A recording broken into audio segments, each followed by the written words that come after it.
Hi student, I your best teacher Shivam. तो आज हम देखेंगे एक्सरसाइज 4.2 क्वेश्चन नंबर 3, 4 एंड 5। तो क्वेश्चन नंबर 3 में बोला है find two numbers whose sum is 27 and product is 182। तो अब हमें कुछ कंडीशन दी है, उसका यूज़ करके हम उन दो नंबर्स को फाइंड आउट करेंगे जिनका सम 27 है एंड प्रोडक्ट 182 है। अब ये चैप्टर है आपका क्वाड्रेटिक इक्वेशन का, तो क्वाड्रेटिक इक्वेशन का यूज़ करके हम इसमें सॉल्व करेंगे इसको। तो जैसे देखो टू नंबर की बात की गई है यहाँ पे, तो हम क्या करते हैं, लेट वन नंबर, एक नंबर को ले लेते हैं हम एक्स की, मान लो एक नंबर एक्स है। अब जो क्वाड्रेटिक इक्वेशन बनानी है तो क्वाड्रेटिक इक्वेशन में आपको पता होता है कि एक ही वेरिएबल होता है, मतलब अगर इसमें एक्स ले लिया वेरिएबल तो फिर एक्स ही रहेगा वेरिएबल। तो हम क्या करेंगे, जो सेकंड नंबर लिखेंगे उसको भी एक्स की टर्म में ही लिखेंगे, एक्स की फॉर्म में ही लिखेंगे। तो अब देखो सेकंड नंबर या अनदर नंबर क्या आ जाएगा हमारे पास, अनदर नंबर। अब देखो यहाँ से देखना इसको, अगर दोनों नंबर का सम जो है 27 है और उसमें से एक नंबर x है तो सेकंड नंबर क्या आएगा। अब ऐसे सोच लो कि अगर एक नंबर 20 है और सम है 27, तो नेक्स्ट नंबर क्या बच जाएगा, 7, क्योंकि 20 + 7 होगा 27। तो मतलब अगर हम देखें कि अगर सम 27 है और उसमें से एक नंबर मान लो 20 है, तो जो नेक्स्ट या अनदर नंबर आएगा वो आएगा 27 माइनस 20 इजिकल टू 7। तो अगर एक नंबर x है तो दूसरा नंबर आएगा 27 माइनस एक्स। अब वो कुछ भी हो सकता है।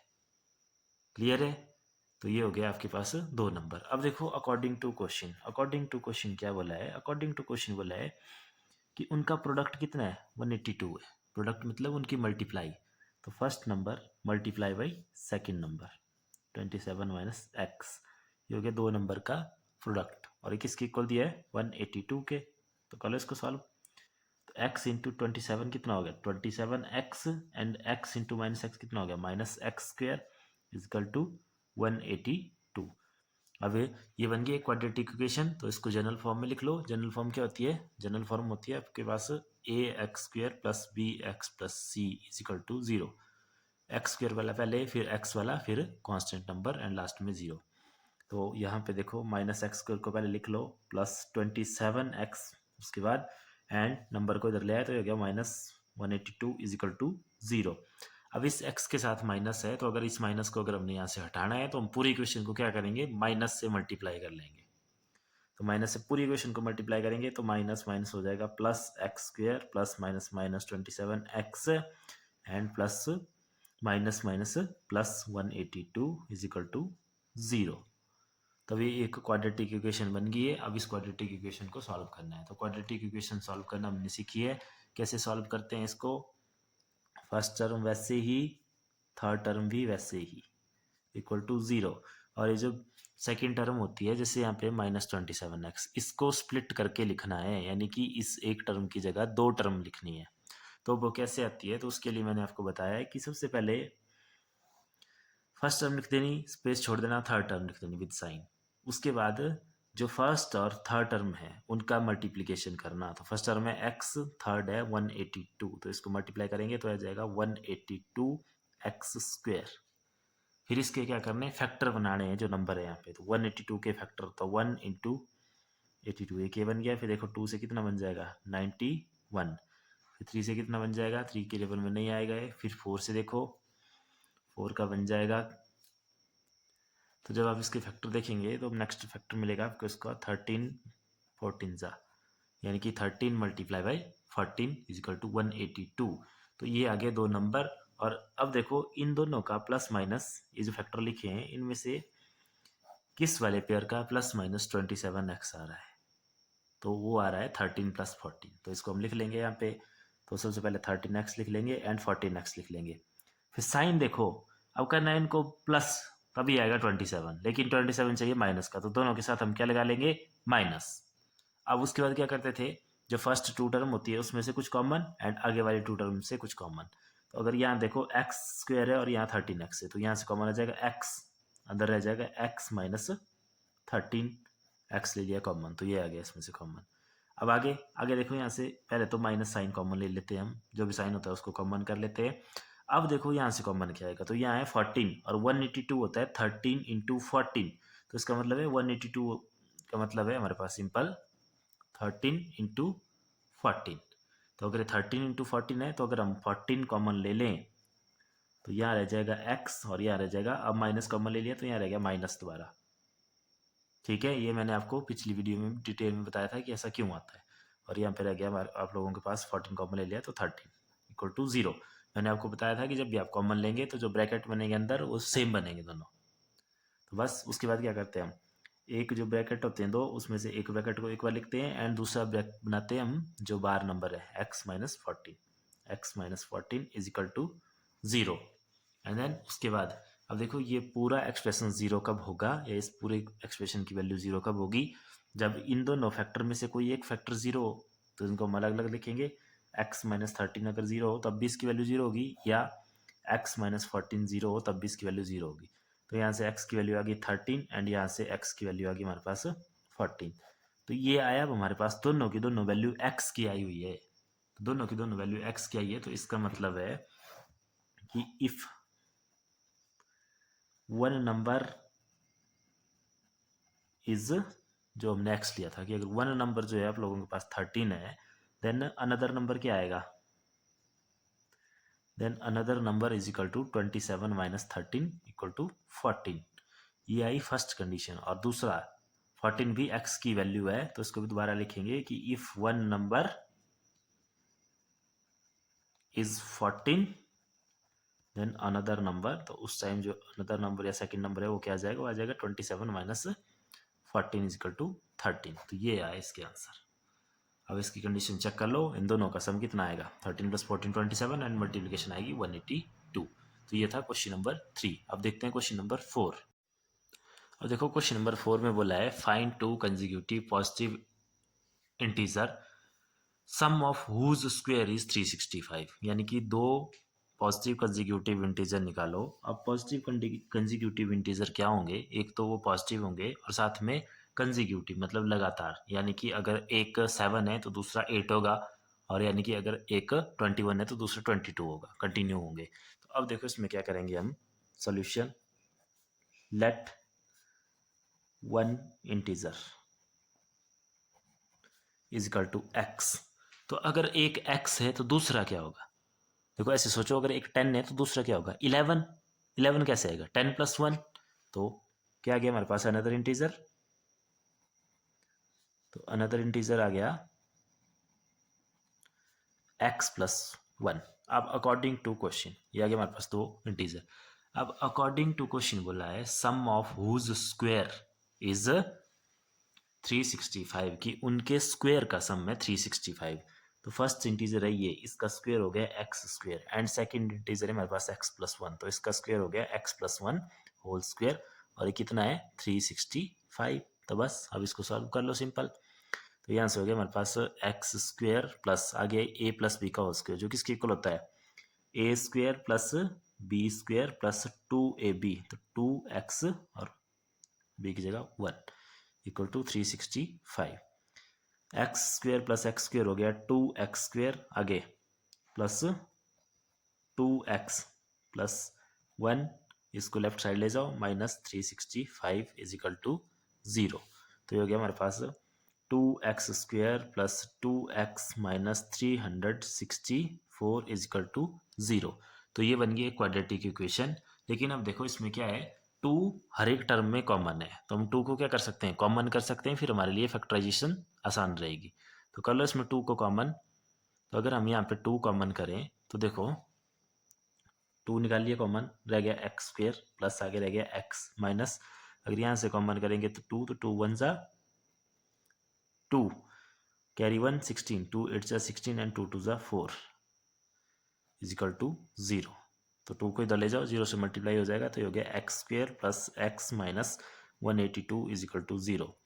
दोबारा कर दो इसको फैक्टराइज। तो फैक्टराइज करने के लिए फर्स्ट टर्म ऐसे ही, आगे थर्ड टर्म ऐसे ही इज इक्वल टू 0।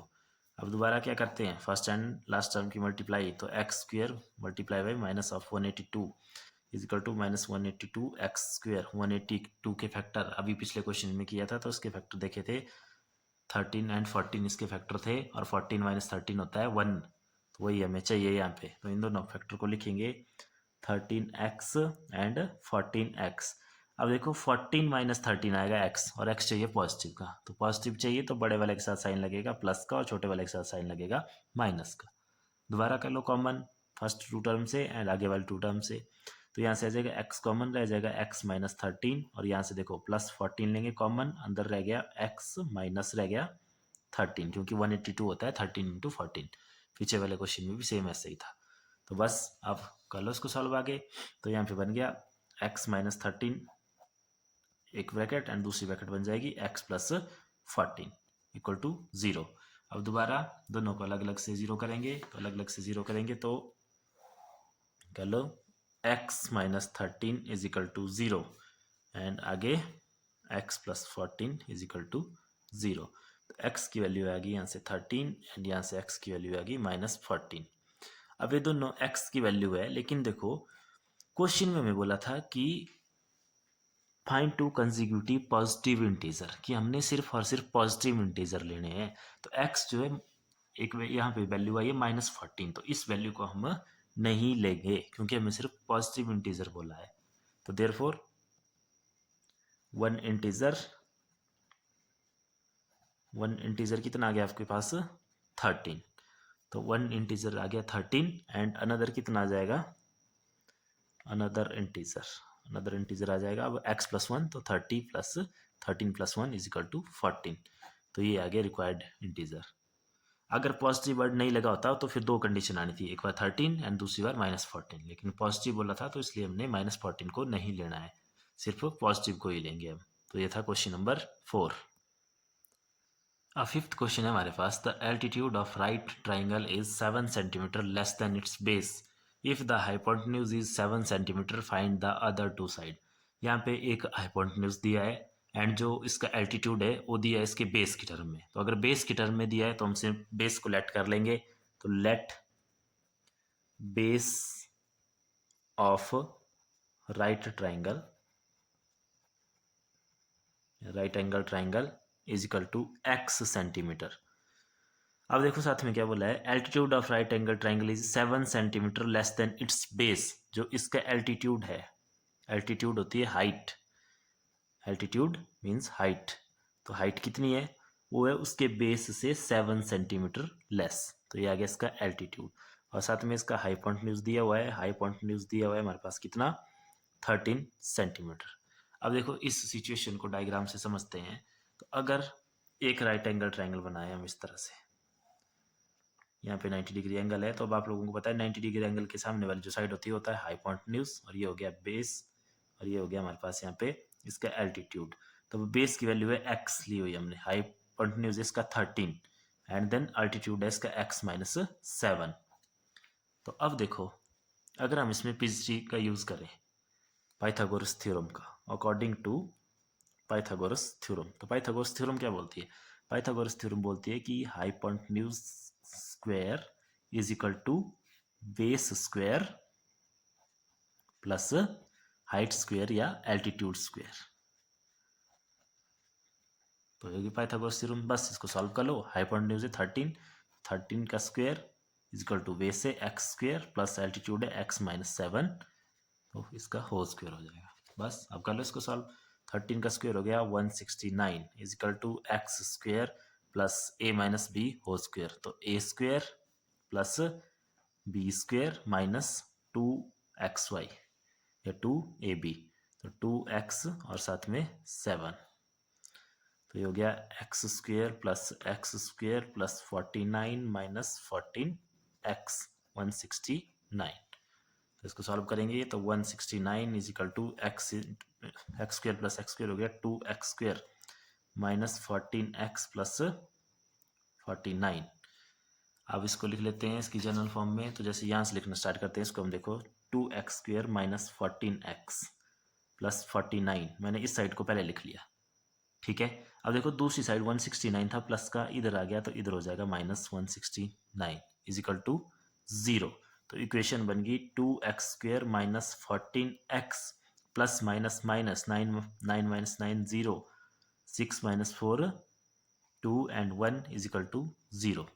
तो ये तो इक्वेशन आई हमारे पास 2x² minus 14x minus 120 is equal to 0।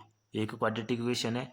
लेकिन अब देखो इस इक्वेशन में हमारे पास 2 कॉमन है तीनों टर्म्स में, तो 2 को कॉमन कर लेते हैं। 2 आ गया कॉमन, यहाँ रह गया x², यहाँ रह गया 2 7 सा 14 तो 7 और x, और यहाँ रह गया 60 इज इक्वल टू 0। 2 को दूसरी साइड ले जाओ तो x² minus 7x minus 60 is equal to 0। बस अब इसको फैक्टराइज कर देंगे, तो फैक्टराइज करने के लिए x² लिखेंगे, यहाँ पे माइनस 60 इज इक्वल टू 0। अब इस बीच वाले टर्म को स्प्लिट करेंगे, तो स्प्लिट करने के लिए बताया है आपको कैसे। फर्स्ट एंड लास्ट टर्म की मल्टीप्लीकेशन आ गई माइनस 60x²। अब 60 के factor 1 into 60, 2 into 30, 3 into 20 and 4 into 15 and 5 into 12 and 6 into 10। ये आ गया इसके फैक्टर। तो अब देखो 7 कौन से फैक्टर का प्लस माइनस करके आएगा, तो अब देखेंगे 12 माइनस 5 होता है 7। तो बस इन दो नंबर को हम यूज़ करेंगे, जैसे 5 लिख लिया 5x और लिख लिया 12x। अब माइनस करना है इनको, और नंबर भी माइनस का चाहिए, तो बड़े वाले के साथ माइनस का साइन और इसके साथ प्लस का साइन। अब कर लो कॉमन, तो x कॉमन, x प्लस 5 रह गया यहाँ पे। आगे से माइनस कॉमन, 12 कॉमन, तो यहाँ रह गया x माइनस 12, 5 होता है 60, तो 5 माइनस कॉमन ले लिया, तो यहाँ माइनस की वजह जगह अब क्या रह गया प्लस इज इक्वल टू 0। तो एक ब्रैकेट आ गई x प्लस 5 और दूसरी ब्रैकेट आ गई x minus 12 is equal to 0। तो अब दोबारा x plus 5 is equal to 0 and x minus 12 is equal to 0। ये मैंने आपको हर क्वेश्चन में बताया है कि ये पूरा फैक्टर या पूरा एक्सप्रेशन 0 कब होगा, जब इसमें से कोई भी एक फैक्टर 0 हो जाएगा, या x प्लस 5 या x माइनस 12, उन दोनों को हम अलग अलग से लेंगे। अब इसको सॉल्व कर देंगे, तो यहाँ से x की वैल्यू आ गई -5 एंड यहाँ से x की वैल्यू आ गई पॉजिटिव 12। अब देखो ये दोनों x की वैल्यू है, लेकिन यहाँ पे बात हो रही है लेंथ की।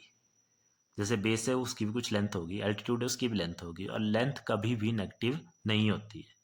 तो अगर लेंथ नेगेटिव नहीं होती है तो -5 हमारी वैल्यू कभी नहीं होगी। तो इसका मतलब है हमारे पास x की वैल्यू कितनी आएगी 12। अब 12 क्या है हमारे पास, x माना है हमने बेस, तो बेस कितना आ गया हमारे पास, base of right angle triangle is equal to 12 centimetre. और साथ में पूछा है इसका एल्टीट्यूड, तो एल्टीट्यूड कितना आ जाएगा इसका, एल्टीट्यूड है x minus 7 centimetre, x minus 7 centimetre. तो अगर x 12 है तो 12 माइनस 7 सेंटीमीटर, ये हो गया हमारे पास 5 सेंटीमीटर। तो ये आ गया इसका एल्टीट्यूड और ये आ गया इसका बेस, जो कि हमारे से पूछा था।